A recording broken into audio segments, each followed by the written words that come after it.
It's right around 3:30 p.m. on Sunday, March 9th, 2025. Let's talk about twin flames.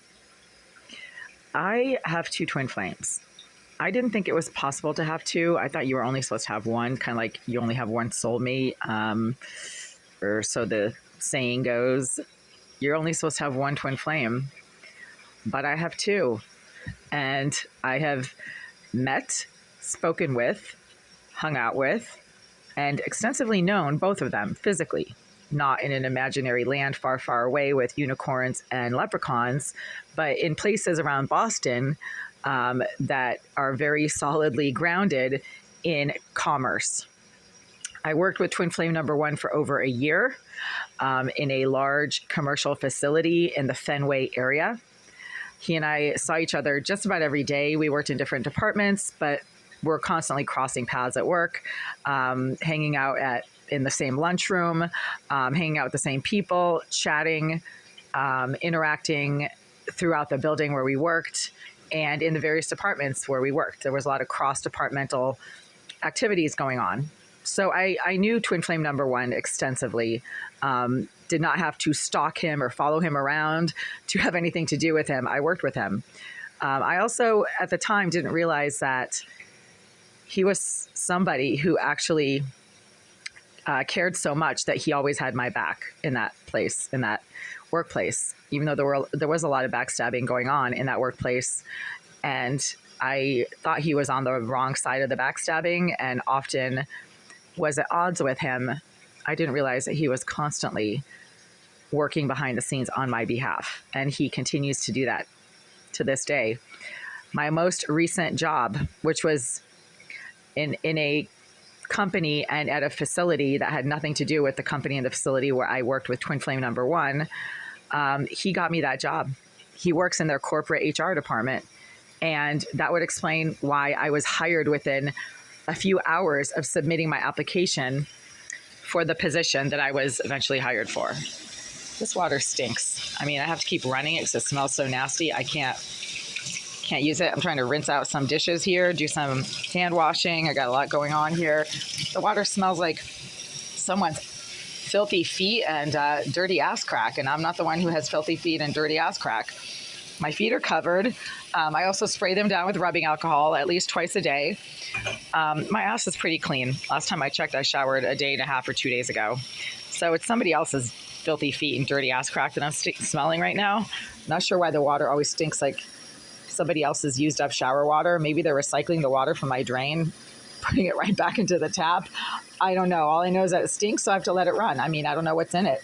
Why does tap water that's supposed to be extensively tested and treated by the Massachusetts Water Resource Authority and the Boston Water and Sewer Commission constantly stink like someone else's 50-day-old filthy feet?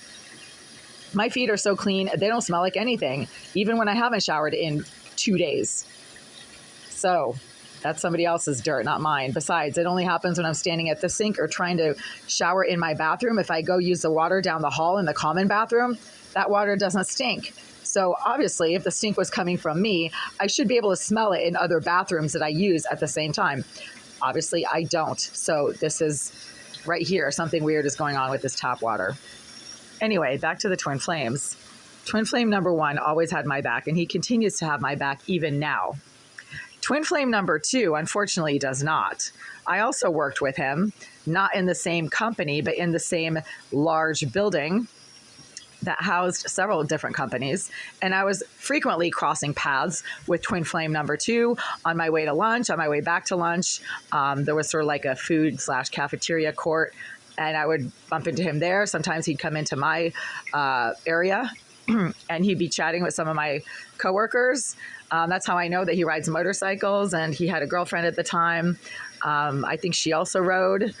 And Twin Flame number two was not on my side. He is was 8 years ago, a avid BLM supporter, like one of those stupid woke white apologists who feels bad for his own skin color and thinks that BLM is helping black people when actually the joke is on him because they're nothing but a perving, creeping, winking, hooker hiring joke that is actually a domestic terrorist organization and has burned down I don't know how many police stations across the country and killed I don't know how many black people. BLM has actually killed 50 black people, I think, as of 2021. A lot of it due to rioting and burning and looting and violence, anti-American activities by BLM. So when Twin Flame number 2 supports BLM, he's just kind of stupid woke, and that's embarrassing for him. But I was never trying to date Twin Flame number 2. He was just there. And for a while, I wasn't sure if he was Twin Flame number 1 because I met him a few years after I stopped working with Twin Flame number 1. And I thought, well, that could be him. I mean, they look identical. They look so identical that I was starting to wonder if Twin Flame number 1, CMB initials, had a twin brother. I'm like, maybe he had a twin brother and he just never mentioned it. Maybe Twin Flame number 1 has a twin brother that looks so much like him that they're identical. Twins could be identical or fraternal. Took me a while to realize that they had absolutely no relation whatsoever.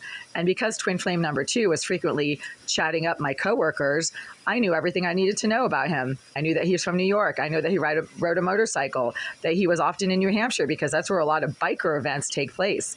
You don't have to stalk people when they physically are hanging out with your coworkers, nor would I. I have more pride than that.